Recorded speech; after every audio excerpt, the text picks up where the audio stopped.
शीतल Akira की बाल्टी में मिट्टी और पानी डालकर उसके लेप से घर की जमीन को लेप रही थी। शीतल उस मिट्टी की बाल्टी को उठाती है और सीधा तारा और विनीता पर डाल देती है। शीतल, तुमने हम दोनों को कीचड़ वाली चुड़ैल बना दिया। ये तुमने क्या किया? अब हम तुम्हें छोड़ेंगे नहीं।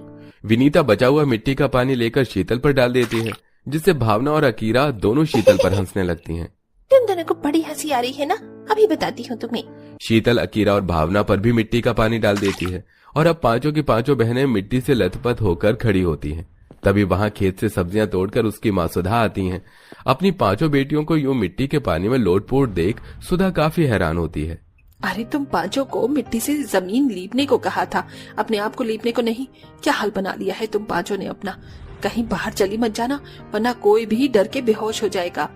इन सब की शुरुआत इन्होंने की थी। नहीं माँ, ये झूठ बोल रही हैं। सबसे पहले मिट्टी का पानी इन्होंने हम पर फेंका था। बस भी करो तुम पांचों, जब देखो लड़ती रहती हो। अब तुम पांचों छोटे बच्चे नहीं रहे, बड़ी हो गई हो। कल को शादी करके अपने ससुराल जाओगी, तब भी क्या ऐसे ही लड़ती रहोगी? पता है, बचपन में भी तुम पांचों इसी तरह मिट्टी में लोटपोट होकर खेला करती थी और अभी भी तुम्हारी वही आदत है। अब जाकर नहा लो, वरना शाम हो जाएगी तो नदी का पानी भी बराबर से ठंडा हो जाएगा। सुधा अपनी पांचों बेटी विनीता, भावना, तारा, अकीरा और शीतल के साथ अपने खेत में बने छोटे से घर में रहती थी।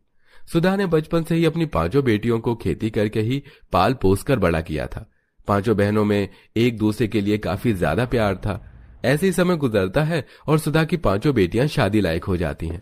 अपनी पांचों बेटियों के लिए सुधा पंडित जी से बात करके एक अच्छा रिश्ता ढूंढने को कहती है। शिव जी की कृपा से एक बहुत अच्छा रिश्ता मिला है। आपकी पांचों बेटियों के लिए बड़ा ही अमीर परिवार है। लड़के भी बहुत अच्छे हैं, लेकिन इतने बड़े घर में शादी करने के लिए काफी खर्चा भी होगा आपका। जानती हूँ पंडित जी, अपनी बेटियों को एक अच्छी जिंदगी के लिए मैं कुछ भी कर सकती हूँ। आप बस बात को आगे बढ़ाइए। सुधा के कहने पर पंडित जी रिश्ते की बात को आगे बढ़ाते हैं। वहीं अपनी पांचों बेटियों के अच्छे दान दहेज और धूमधाम से शादी करने के लिए सुधा अपने खेत की आधी जमीन को बेच देती है और आधी जमीन को गिरवी पर रख देती है। लेकिन ये बात सुधा अपनी पांचों बेटियों से छुपाती है। लेकिन न चाहते हुए भी ये बात सुधा की बेटी अकीरा को पता चल जाती है। आपने क्या सोचा? आप इन पेपर्स को छुपा के रखोगे और हमें कुछ भी नहीं पता चलेगा? माँ, आपने ऐसा क्यों किया? ये मैंने तुम पांचों बहनों की खुशी के लिए किया है, ताकि तुम पांचों बहनें शादी के बाद हंसी खुशी से रहो, ताकि तुम पांचों मेरी तरह गरीबी में जिंदगी न गुजारो। लेकिन माँ, लेकिन कुछ नहीं। तुझे कसम है मेरी, अगर तूने अपनी बहनों को इस बारे में बताया तो। अपनी माँ की कसम के आगे अकीरा झुक जाती है और अपनी बहनों को कुछ भी नहीं बताती। समय गुजरता है और सुधा अपनी पांचों बेटियों की धूमधाम से शादी करके उन्हें उनके ससुराल विदा कर देती है। वहीं सुधा अब अपनी आधी गिरवी खेत पर दिन रात खेती करके धीरे धीरे कर्ज के पैसे उतारने लगती है। लेकिन ये कर्ज के पैसे इतने ज्यादा थे जिसे उतारने में सुधा को काफी लंबा समय लगने वाला था। सुधा की पांचों बेटियों की शादी को लगभग महीने भर से ऊपर हो चुका था, जिसके चलते सुधा अपनी पांचों बेटियों को उनके ससुराल कॉल करती है। अकीरा बेटा, तुम पांचों की मुझे बहुत याद आ रही है। अब कब आओगे अपने मायके? याद तो मुझे भी आपकी बहुत आ रही है। मैं आज इन चारों से बात करूंगी और फिर आपको बताती हूँ। क्या अकीरा, भला हमें इतने अच्छे ससुराल को छोड़कर अपने खेत वाले मायके में जाकर रहेंगे क्या? तुम चारों भी ना कभी कभी बहुत हद करती हो। चुपचाप से मायके चलो। पता है माँ को हमारी कितनी याद आ रही है। अकीरा के बार बार कहने पर चारों बहनों को न चाहते हुए भी अपने खेत वाले मायके जाने में हामी भरनी पड़ती है। पांचों बहनों के पति उन्हें उनके मायके तक छोड़ के चले जाते हैं। अपने घर में बैठने के लिए क्या तुम्हें इजाजत की जरूरत है? अगर कोई जगह होगी तो ही बैठेंगे ना। आप हमें टूटी चारपाई पर बिठाना चाहती हो? अच्छा हुआ हमारे साथ हमारे पति नहीं आए, वरना उनके सामने हमारी कितनी बेइज्जती हो जाती, पता है?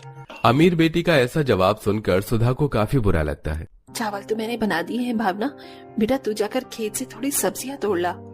हमारे ससुराल में हम एक चम्मच तक नहीं उठाते और आप मुझसे सब्जियां तोड़वा रही हो? बेटा तो तुम्हारा अमीर ससुराल है और ये तुम्हारा गरीब खेत वाला मायका है।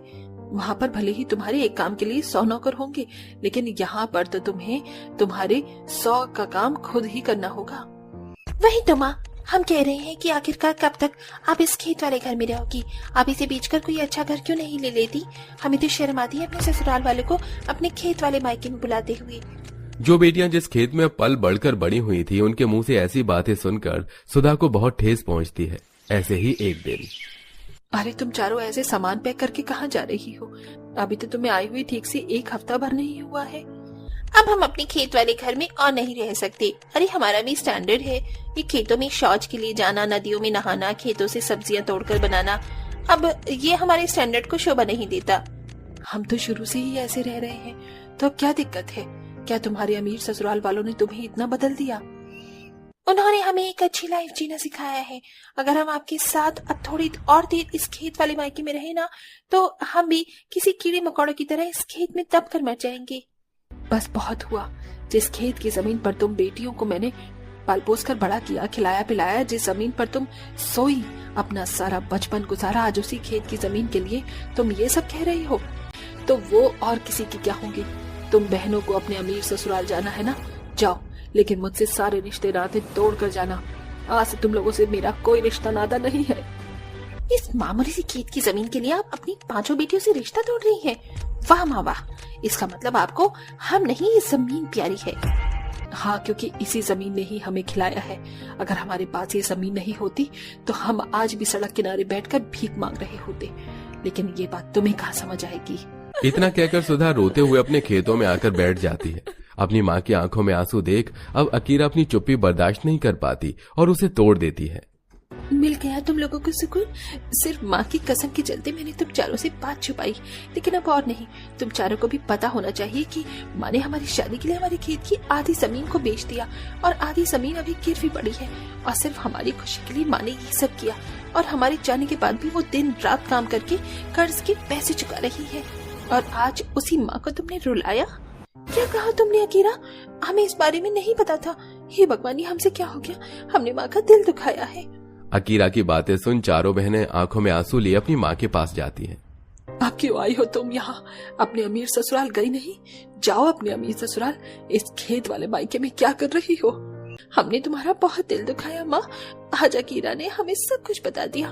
अमीर ससुराल, घर, पैसे, जायदाद, चीजों को देखकर हम वो खेत की जमीन भूल गए जिसने हमारा बचपन गुजरा, जिसमें हम लड़ते झगड़ते हंसी मजाक करते हुए बड़े हुए। सही कहा था माँ आपने, जो अपनी जमीन का नहीं हुआ वो किसी और का क्या होगा माँ? हमें माफ कर दो।